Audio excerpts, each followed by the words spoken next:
Namaste, Swamiji. Namaste, namaste, Rao. So nice to see all of you. Namaste, Swamiji. Yes, some newcomers also. Wonderful. First timers, welcome. Yeah. Oh. Are we set to start?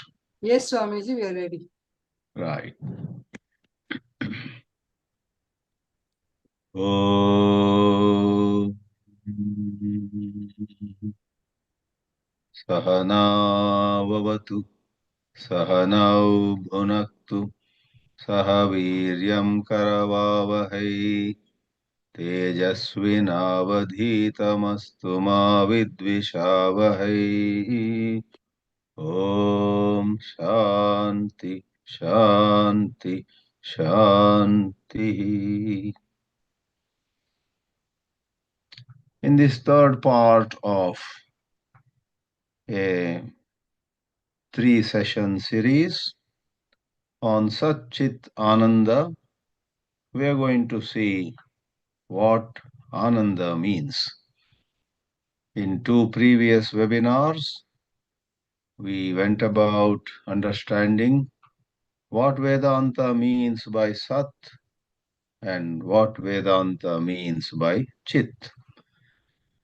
Sat-chit-ānanda, very closely related to a mantra in the Taittirya Upanishad, Satyam Jnanam Anantam Brahma. The words used there are Satyam, Jnanam and Anantam, infinite.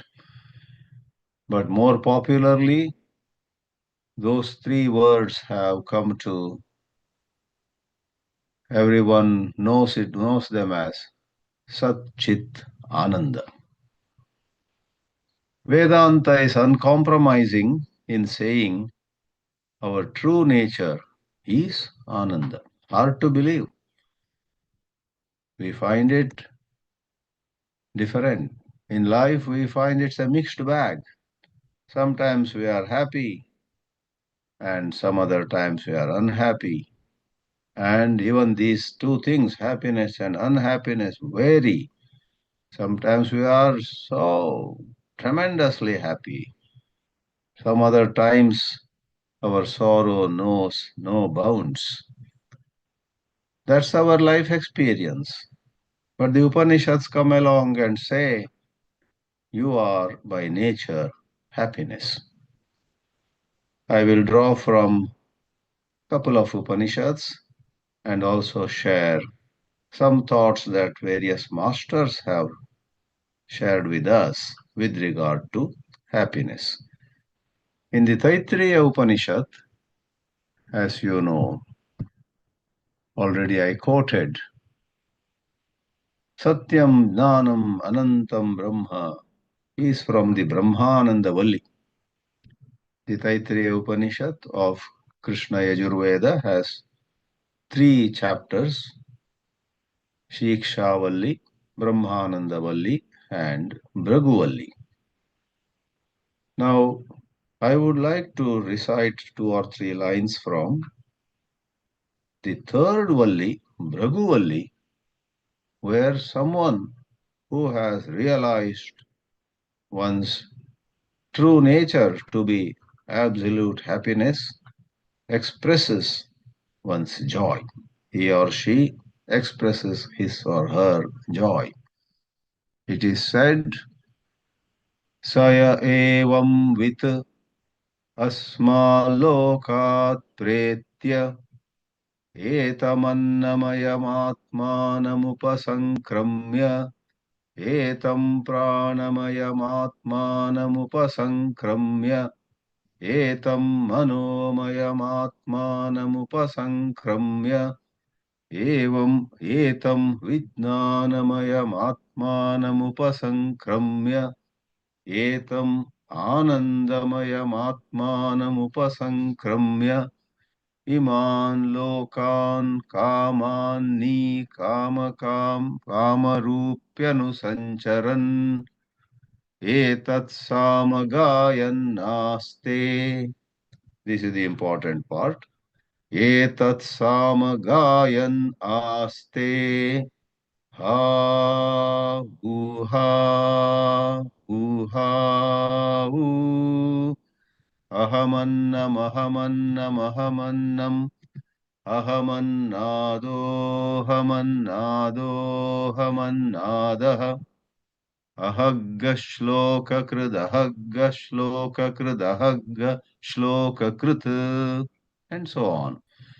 This is the last anuvaka or section of the third Valli chapter of the Taittirya Upanishad, and I am sure especially those who heard this for the first time would have got amused by that one line, ha, ooh-ha, ooh-ha, ooh.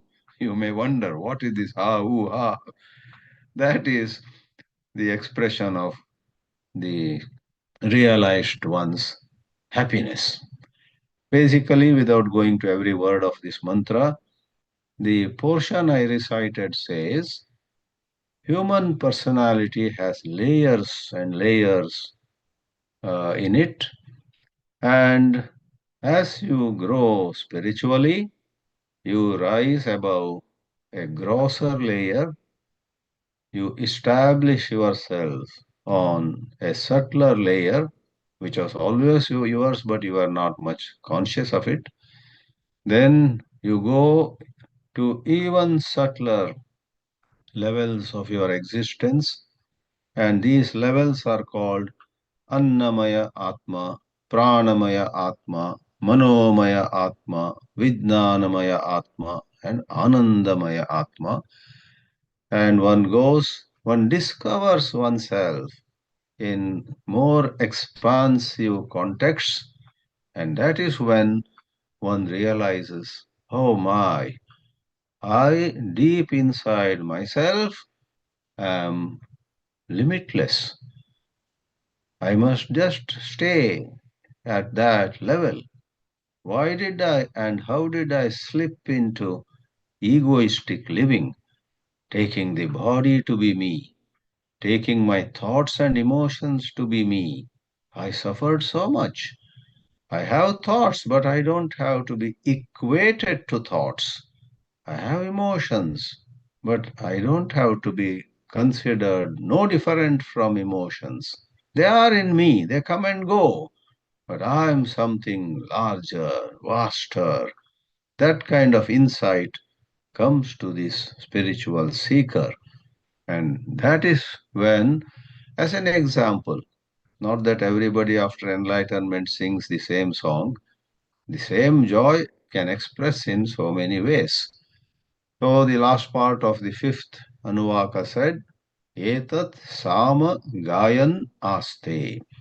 Such a person, lady or man, Aste sits Gayan, singing this Sama, this poem. The Upanishad is found in Yajurveda, but such portions which are very musical are called Sama. Etat Sama Gayan Aste. Ha, ooha, ooha, oo. That is just expression or sounds with no particular meaning. But then there are some sentences where he says, Ahamannam, I am food. Ahamannam, ahamannam, three times. Aham annadaha, I am the eater of food. Annam atti iti annadaha. Ad means to eat. Annadaha, I am the one who eats food.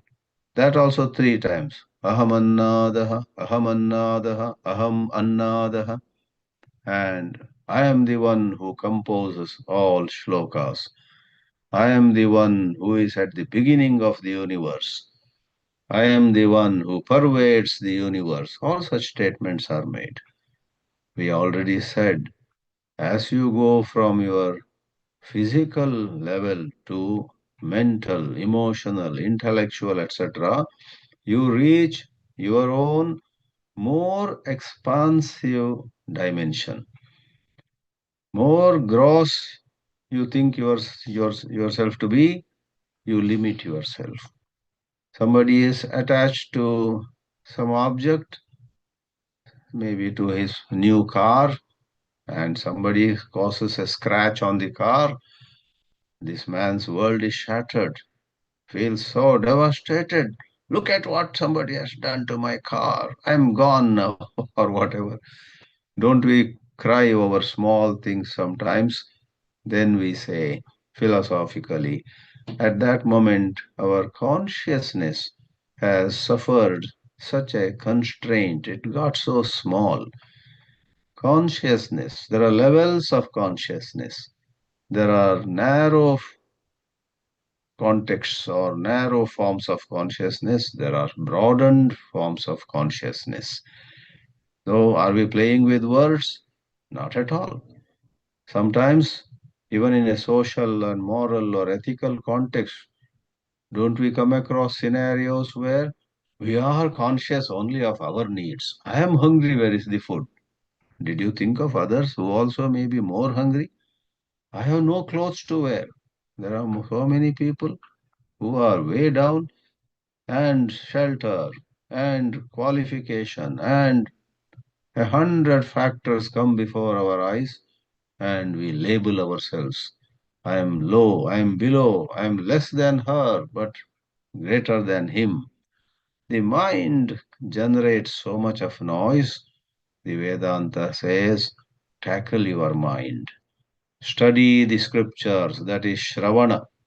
The scriptures, the Upanishads especially, with regard to Moksha Shastra. Please note, we are discussing Moksha Shastra, the science of liberation.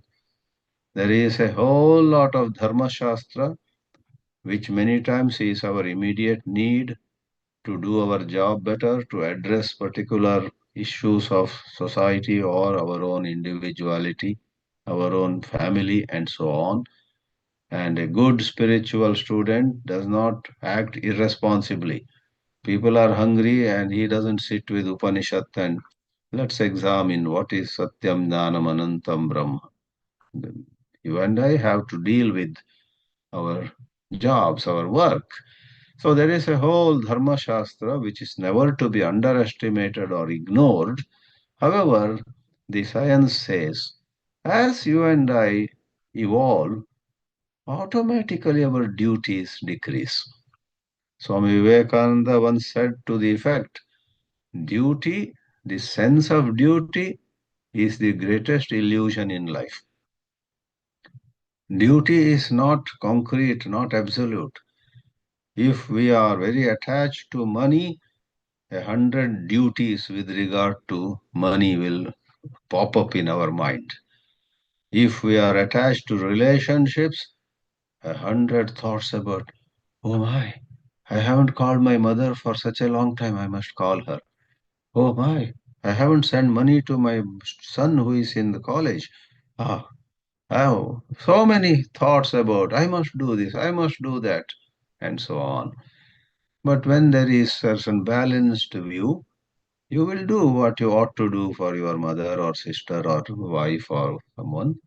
You will do what you need to do for your son, but you won't be stuck in those thoughts day and night. So please see how thoughts create our world in different ways. So here is this man. I won't go on saying man or woman. There is no gender bias in the Vedanta. Here is this man who says, I have now come to experience the greatest happiness. I am unburdened. When I took myself to be particular identity and I limited myself to it, my world was of one kind. Now, while 100 identities have their place in the scheme of things, I primarily take myself to be the unbounded and unbound consciousness. That is expressed in the second part, ahamannam, ahamannam, ahamannam. So here, annam, food, and annadaha, the eater, are mentioned, but in a larger context, which is very valid here, all it means is the object and the subject. In divided consciousness, we take ourselves to be the subject and the object are other than us. Objects are other than us. There is a division of subject-object, seer and the seen, thinker and what is thought. In 100 contexts, you limit yourself to one side, and this other side is as real as the first side. So that is the dualistic perception of the universe of life. The non-dual Advaita Drishti is I am Annam, I myself am Annada, and I pervade everything. So the expansion of consciousness leads us to truer perception of the innate happiness within ourselves. It is this Taittirya Upanishad only which says in its second chapter about the nature of the highest truth, Brahma, which also is the truth of our own existence. And what does it say? Raso vai saha, rasagam hevatmam. Upon attaining this rasa, raso vai saha, that highest truth is of the nature of rasa. Rasa is bliss here. Rasa is happiness. Happiness is the nature of Brahman, God, and Atman, your true nature. In the Advaita, upon studying and going by some reasoning, by Shruti, Yukti, and Anubhuti. Shruti is listening to the Upanishads, Shravana. Yukti is logic, reasoning, which is conducive to understanding the Vedānta correctly. And Anubhuti is the experience that results, the experience that we come upon following greatest clarity. This Anubhuti doesn't have to be sensory experience. It is not. The Anubhuti, which is a synonym for Anubhava, is no other than the understanding where you see clearly, I'm fine, I'm okay. Money or no money, youthfulness or old age, how does it matter? Even if we are diagnosed for so-called terminal disease, the doctors say you got 2 months left. We will be not disturbed. We take note of it, but where are we anchored? We are anchored in the pure consciousness, not in the body. This is not just words from books. There have been many sages. When Ramana Maharshi was in the eyes of others on deathbed, the devotees had tears in their eyes, and they said to him, Swami, don't leave us. We can't bear to see your sickness. Please don't leave us and go.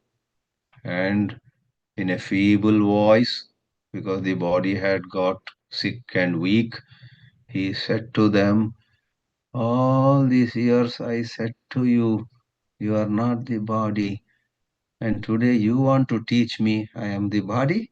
And a little smile on that face. They got a whiplash. They said, oh, who are we to tell him? And then he said, I am not going anywhere. I am here. Probably a few hours before he breathed his last, he said this. I am not going anywhere. I am here. So devotees of Sri Ramana Maharshi even now go by that sentence that he had said. And when they go to the Arunachala ashrama or Tiruvannamale Ramana ashram, they go by that sentence. Didn't Bhagavan say, I am here? So even today, though the body was cremated or buried, he is here in this way. So numerous saints. Our spiritual tradition has had many Mahatmas who were utterly balanced, equanimous with regard to the body being on the verge of death. So raso vaisaha, and it is upon understanding the true nature of oneself that one realizes this Ananda. There are other Upanishads. We have Brihadāranyaka Upanishad. Yajnavalkya says to Maitreyi, various things at different times of life become very dear to us. When we say something is dear to us, what does it mean? We mean, I find happiness in it. Somebody says, my daughter is dear to me. There's nothing or no one dearer to me than my daughter. There was a son in some part of the world where I was many years ago. In a function, he said to all of us who had gathered, he was not expected to come on the stage, but he suddenly came on the stage, and in front of 100 of us who were in the hall, he looked at his father and said, Dad, you are my world. And he gave a glass plaque of some sort with embossed letters. It was written, Dad, you are my world, and some graphics were there. All of us looked at it and, wow, this son loves his father so much. This son seems to be so fond of his father. And years passed. 20 years later, I asked that father, who happens to be in touch with me even now, I asked his father, 20 years ago you invited me to that function and your son went to the stage giving a surprise to all of us and announced, holding the mic and holding a plaque in other hand, Dad, you are my world. Does he still say that? The father put his head down and said, No. Today he says Vimala is his world. That boy is married to a girl called Vimala. So 20 years ago, his father was his world. In his father, he found security, happiness. Father was everything. Today, in his wife. Now, after another 20 years, maybe we don't have to wait so long. If we were to ask that young man, what is your world? There would be a third answer. Without going far from the topic, there is an analysis of priyatva. Priyatva means being dear, priti. And it begins, a husband is not dear by any intrinsic value or virtue of the husband. The husband is dear to a wife, really, because the husband at this moment helps her discover her own inner happiness. A wife is not dear to a husband out of the intrinsic worth of the wife, but a wife is dear because at this time, during this phase of life, she helps him discover his own inner happiness. There's a long passage, long paragraph, talking of varieties of people or places or things that are considered sources of happiness. And everywhere Yajnavalkya says to his wife Maitreyi, the real happiness is in the Atma. Summarizing it all, Adi Shankaracharya, in his commentary on Brihadāranyaka Upanishad, says, Atmani pritihi mukhya anyatra gauni. What it means is the love of your own self, whether you like it or not, is the primary love. You primarily love yourself. Though there may be a lot of confusion at this moment in you about who you are, what you are, but doesn't matter. Even as you mistake yourself to be this body, this personality, this winner over there or this loser over here, you may mistake yourself to be a number of other things. But your love for yourself is unquestionably valid. So when you think of yourself as a best student in the school, you are in love with that image. You stand before the mirror. I am the best student in my school. being the best student changes over to being the best businessman, some other time being the best uncle. But I am this and I love myself for being this. The I is common. Atmani pritihi mukhya anyatra gauni. In various forms it expresses this I. This I is the center of love. And then it is in that portion only, in fact, in the same mantra number that Yajnavalkya says, you must know what this Atma is, which is the real source of happiness. The logic is this. When I love my car and it gives me happiness, how it came to be like that is, maybe I was looking at the cars that people had, and my mind, because of certain influences, certain conditionings, certain norms, and how society is running, everybody says if you have a good car, you are somebody.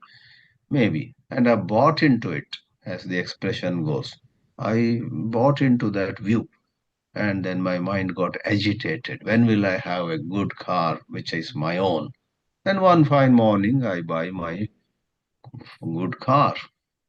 Then it is against the backdrop of that conditioning of the mind that this car, which otherwise cannot give even an iota of happiness to me, against the backdrop of that programming, that conditioning, that repeatedly thinking, unless I have a good car, I am nobody in this town. Against that backdrop, I look at the car and put my hand on it and feel I have arrived somewhere. So, what the car does is it quietens the agitations in my mind. And once the agitations, once the self rejection, which used to happen when I didn't have a car, that self rejection subsided, I experience great happiness. And Vedānta says that is your own true nature.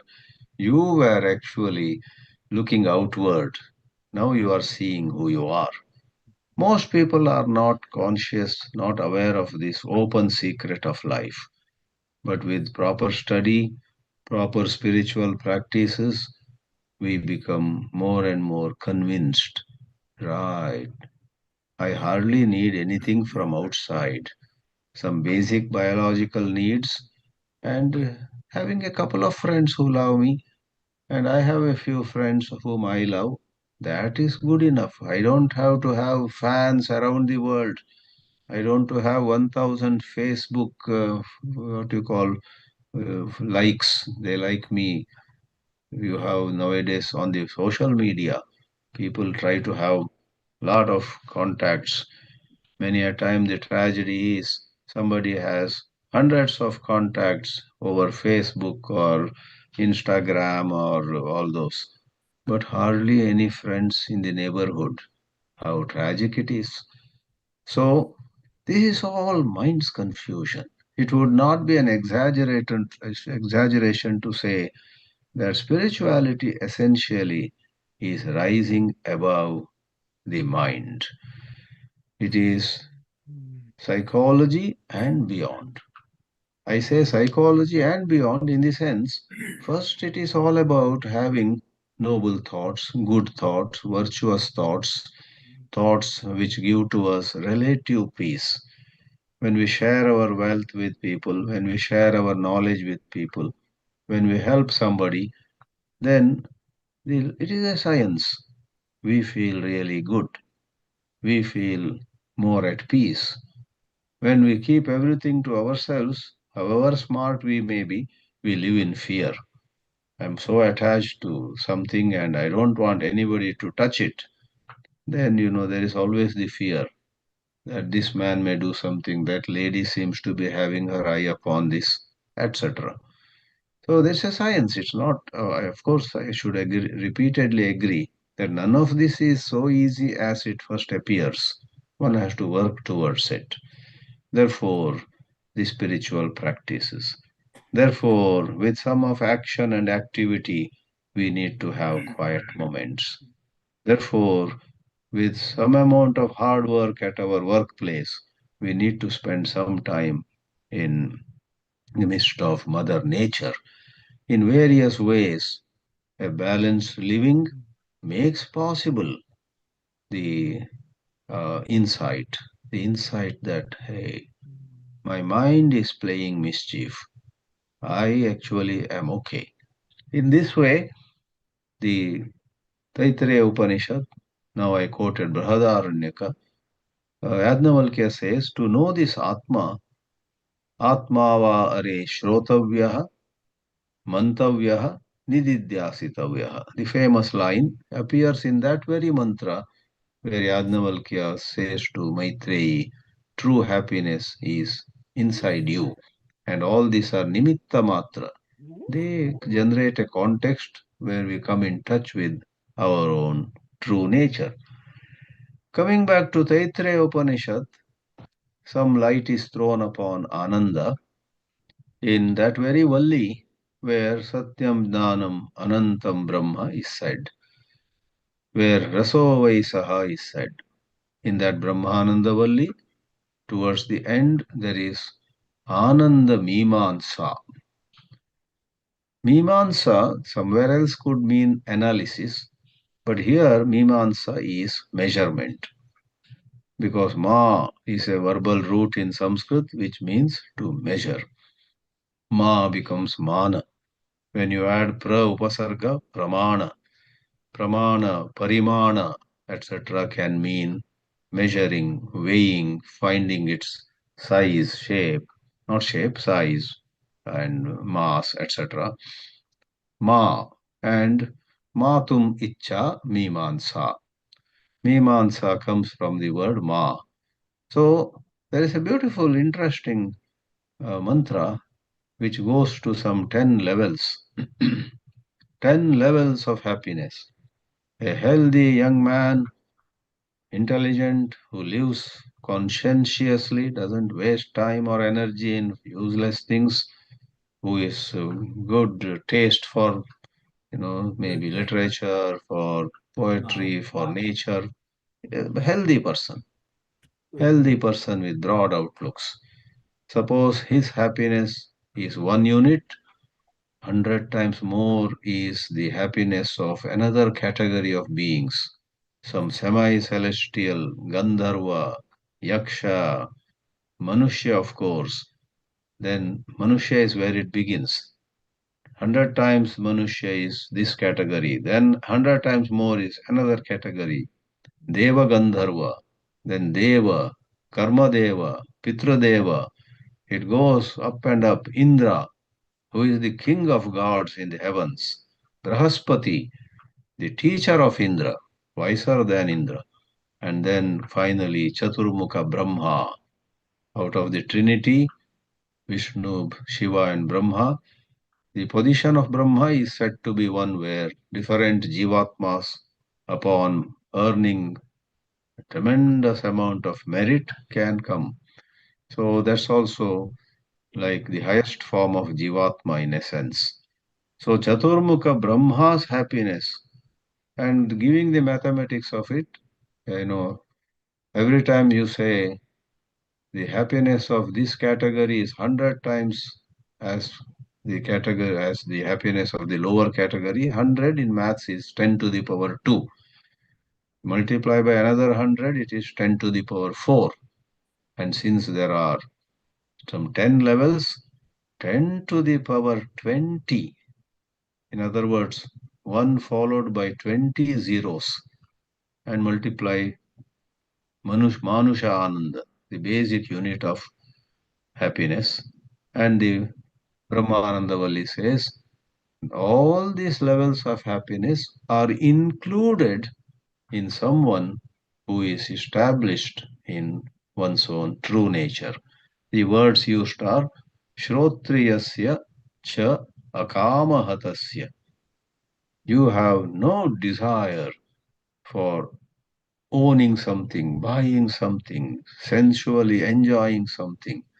All of them may happen on their own. The enlightened man is not opposed to any participation, any buying or selling. But see it this way. Psychologically, deep inside him or her, the enlightened being has risen above any dependence.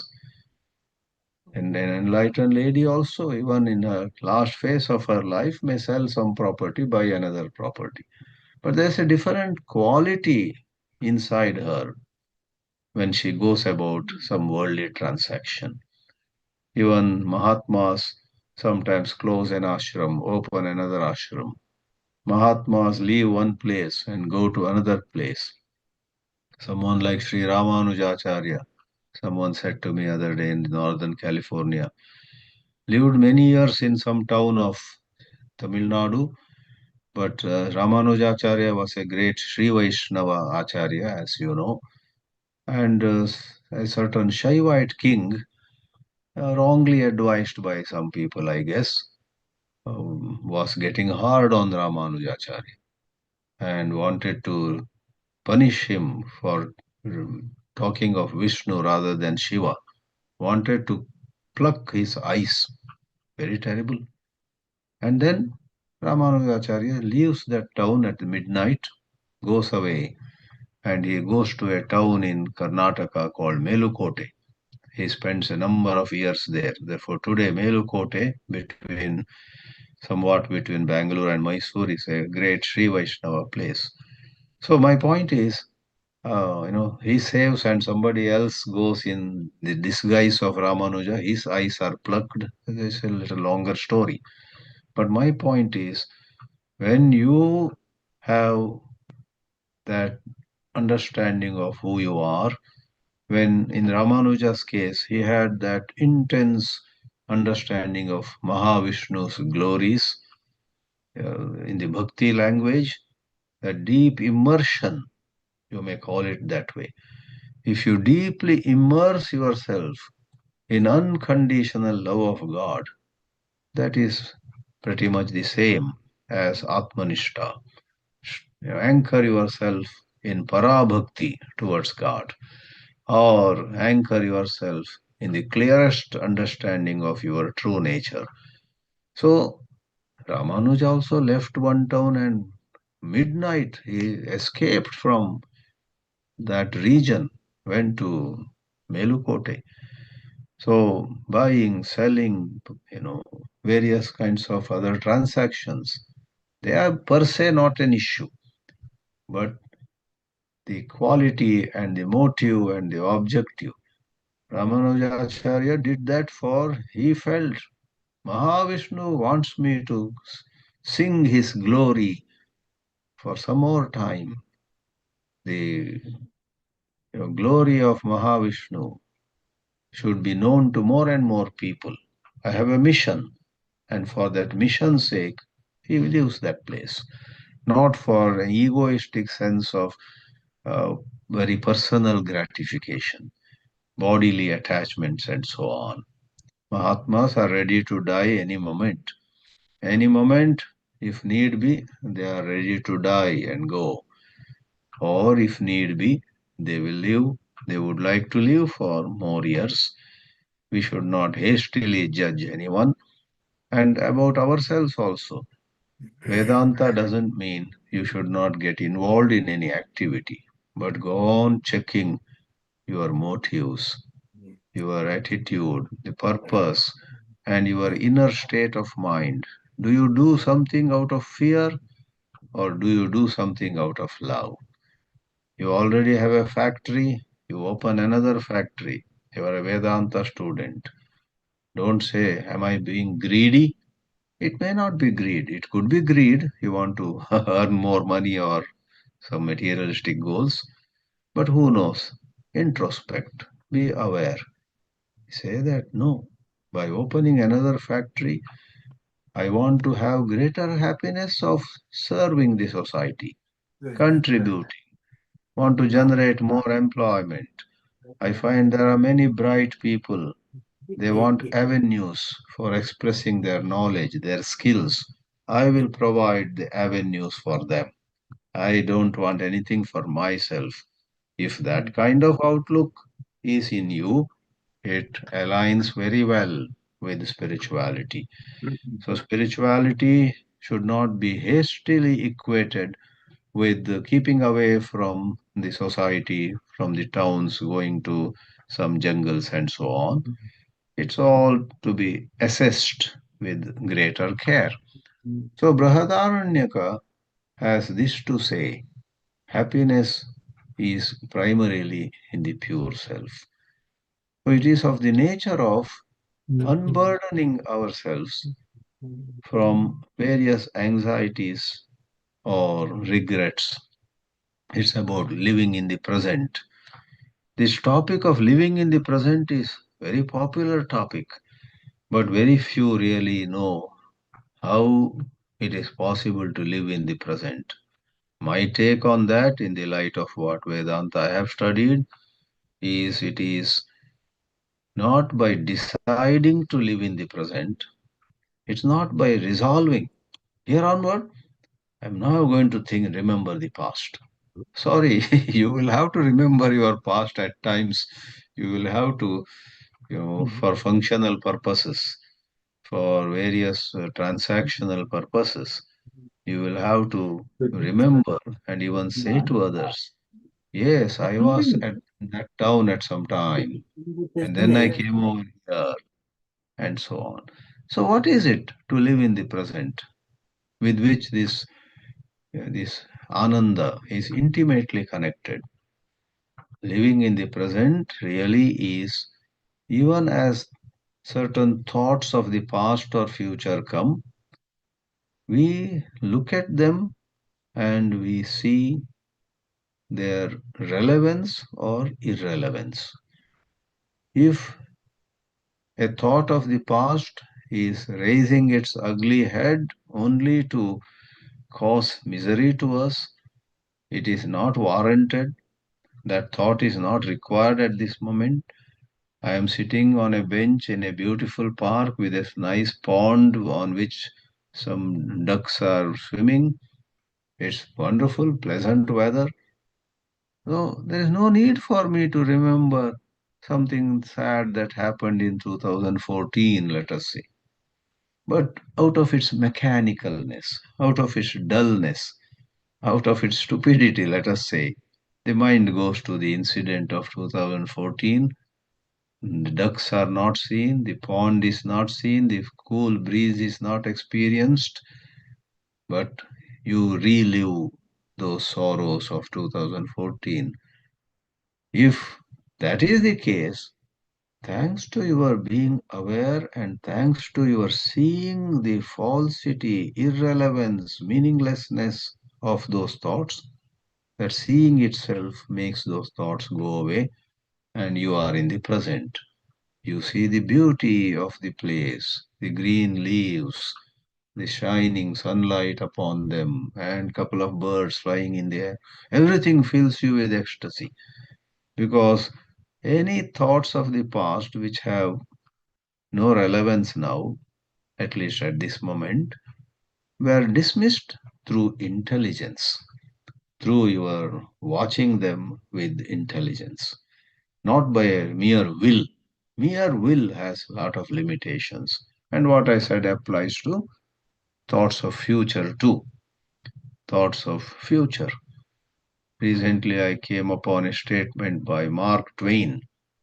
Mark Twain said, in my life, I have suffered great many tragedies, most of which never happened. That last part is very puzzling.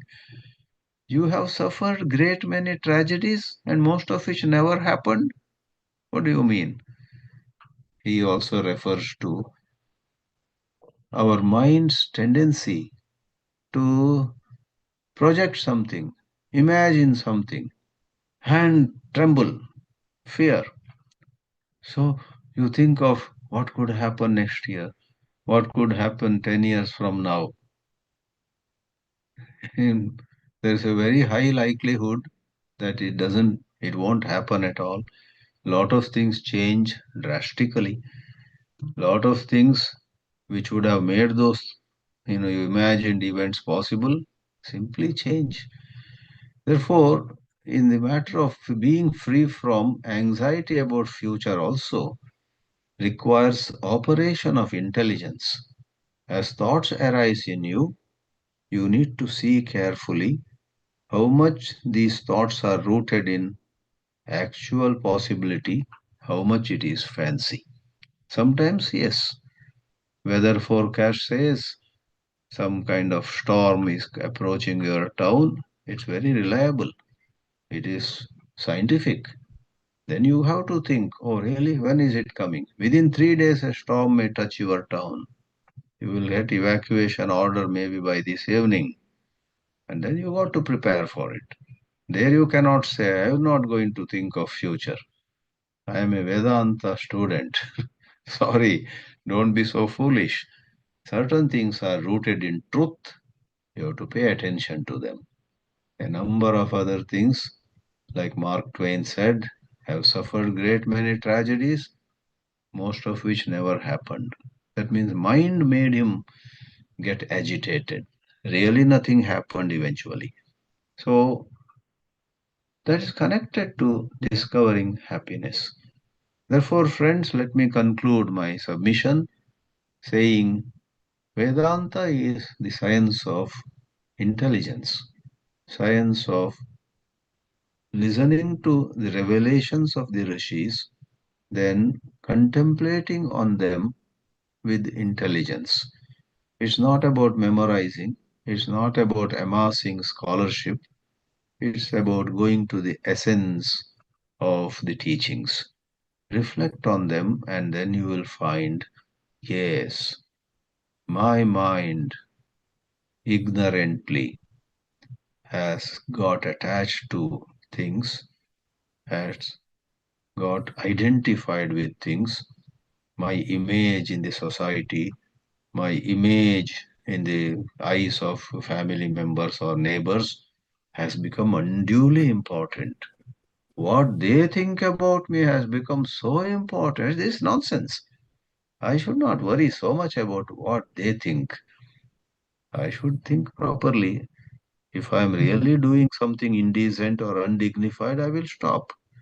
But I don't want to simply surrender to the so-called social morality. The society is a mad society. Let me go to the inside of what is moral, what is ethical, what is right. In this way, we guide ourselves. Vedanta can provide a great amount of help in such navigation. We navigate ourselves towards sensible, balanced, authentic approaches to life, not living a life of simply imitating Tom, Dick, or Harry. So it is a science of operation of intelligence. Teachers like J. Krishnamurti talked about awakening intelligence. I find Vedanta is a great way of awakening the intelligence which you and I have all the time, but it's sleeping.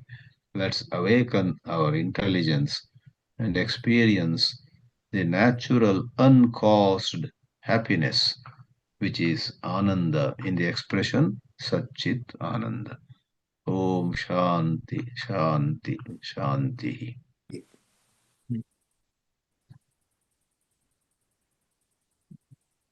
Please feel free to make a comment or ask a question. Ranjan ji would like to ask questions. Yes, raise. Ranjan, please be brief, Ranjan. Turn your mic on.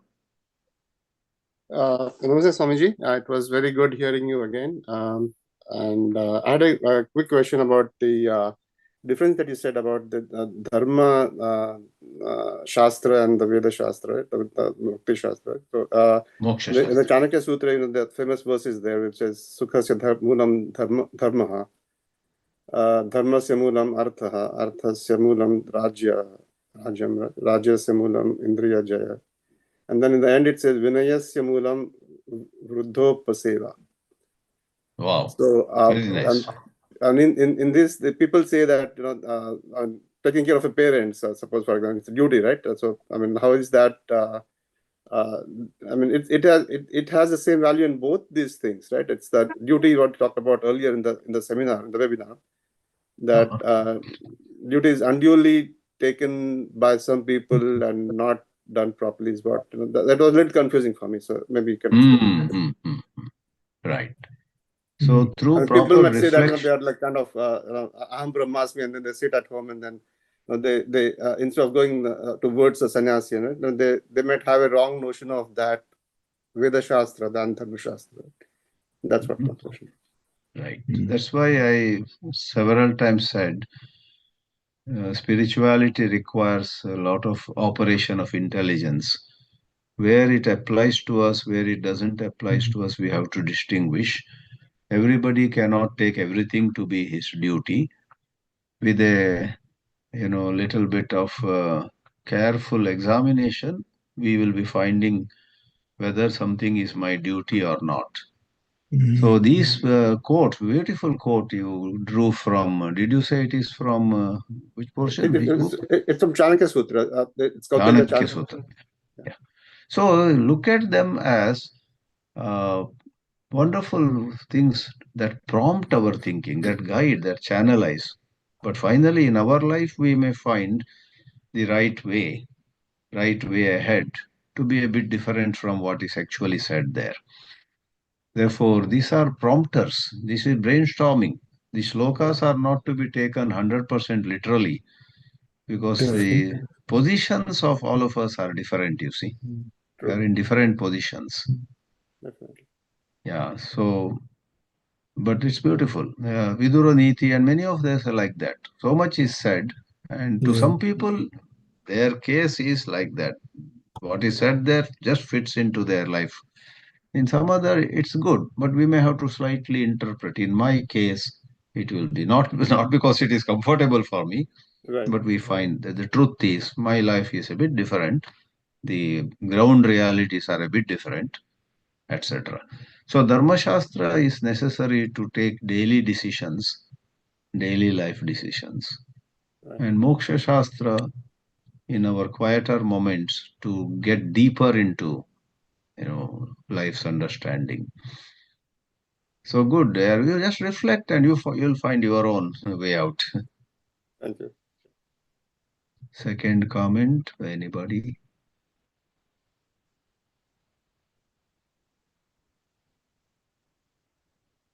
Adya Tripathi says, are Gandharvas, Yakshas, various devatas real or imaginary?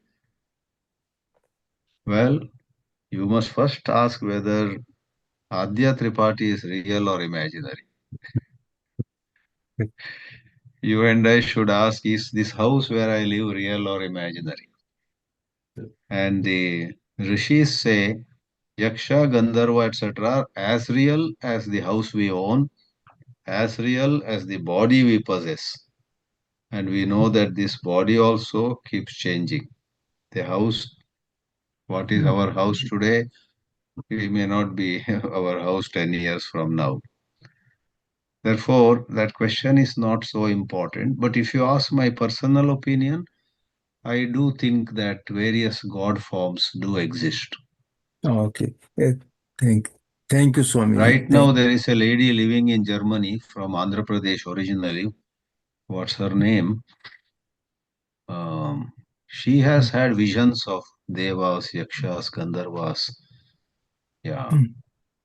What's her name? Vibaji may know. Mother Meera. Is it Mother Meera? Yes, Yeah, I think. Mother Meera. Mother Meera lives near Frankfurt. She was born and raised in Andhra Pradesh or Telangana. But at the young age, seeing her spiritual, skills, spiritual capabilities, somehow she went abroad and there devotees built an ashram for her. She comes to India. Mother Meera settled in Germany. Google up. Right in her, when she was 14 or 15 years, she would have visions and she would say things that exactly matched with what is said in Puranas. She described Indra, she described the court of Indra, rishis, etc. So this universe is very perplexing. Okay. Yeah. Yes, Swamiji, Namo Narayan.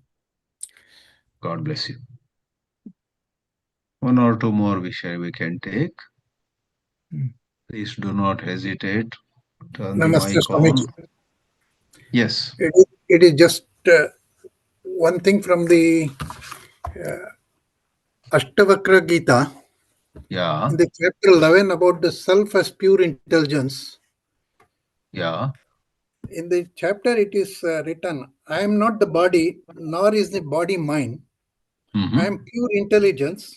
He who has understood this with certitude does no longer remember what he has done or what he has not done, as if he has attained the state of aloneness. Yeah. And Swami Chinmayananda has given a commentary on this. Mhm. I appreciate and correlate with respect to the today's lecture too. Thank you so much. Oh, you are, yeah. Yes, yes, yes. That's what we are talking about. Ashtavakra Geetā goes to that height. One becomes unburdened. Yeah. What is moksha? Moksha is when you are unburdened. Yeah. You also have things to do as anybody else has, but you don't carry the weight on your head all the time. In fact, there is one line in Ashtavakra Geetā, Yada yat kartum ayati tat kritva sukham aste. There is one line. Swami Tejomayananji used to quote it very often. Yada yat kartum ayati, when something needs to be done, this wise person does it, and then that's the end of it. Forget about it. Whereas the other extreme, some of us, we go on thinking about, oh my God. I myself am like that. I have to write that article. 1 month I don't write. Finally, I request the other person, please excuse me, I cannot write this time. Why did you worry for 1 month? One extreme, we don't do anything but worry. Another extreme, you don't worry at all. Take up a job, do it, done. Yada yat kartum ayati tat kritva sukham aste. Ashtavakra Geetā. Thank you for sharing that or Namaste. submitting that. Pranam, Swamiji. Ah. For a long time, I was under the impression that it is mumukshatva, and grace, and finding a guru and the grace of God is what was important. But Yeah. the post-COVID period, I paid some attention to all these teachings of Ramana Maharshi's Saddarshana, Ashtavakra, Yoga Vasishtha, and so many things in addition to the Upanishad. Because as you said, they are considered as high advanced texts of the Upanishads. But in the process, I found, and also Shankaracharya's Viveka Chudamani and all in his commentaries and so on, I find that it is not so. He emphasizes Viveka, Vairagya, Shamadamadi, Shat and then comes Mumukshatva and grace of Guru and all that. So all these Uparati, Shraddha, so many things come in between that, Adi and all that. So I think from here, it's a tall order. It's a very tall order. So I was, one thing. It's a tall order, yeah. It's a tall order, yeah. So I just wanted some words. Of course, I mean, it is definitely a tall order. And those of us who have been busy with the professional life for a long time.